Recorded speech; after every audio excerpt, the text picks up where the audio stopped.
বাংলাদেশের ক্ষমতাচ্যুত সাবেক প্রধানমন্ত্রী শেখ হাসিনার ভিসার মেয়াদ বাড়িয়েছে ভারত। ছাত্র জনতার অভ্যুত্থানে হত্যাকাণ্ডসহ বিভিন্ন মামলায় বিচারের জন্য যখন শেখ হাসিনাকে ফেরত চাইছে বাংলাদেশ, তখনই এলো তার ভিসার মেয়াদ বাড়ানোর খবর।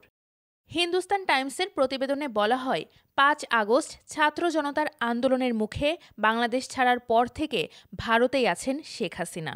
তাকে দিল্লির একটি নিরাপদ বাসস্থানে রাখা হয়েছে বলে জানা গেছে। সেখানে তিনি যোগাযোগবিহীন অবস্থায় আছেন।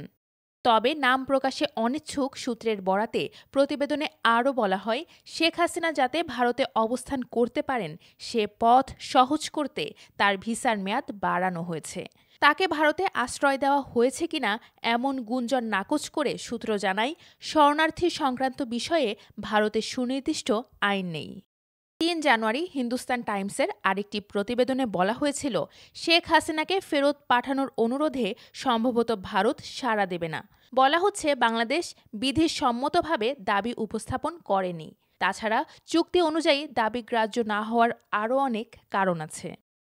এদিকে জুলাই বিক্ষোভে জোরপূর্বক গুম ও হত্যাকাণ্ডে জড়িত থাকার অভিযোগে ৯৭ জনের পাসপোর্ট বাতিল করার সিদ্ধান্ত নিয়েছে সরকার। তাদের মধ্যে আছেন শেখ হাসিনাও।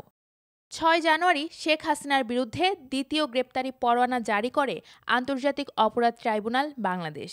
১২ ফেব্রুয়ারির মধ্যে শেখ হাসিনা সহ ১২ আসামিকে আদালতে হাজির হতে বলা হয়েছে।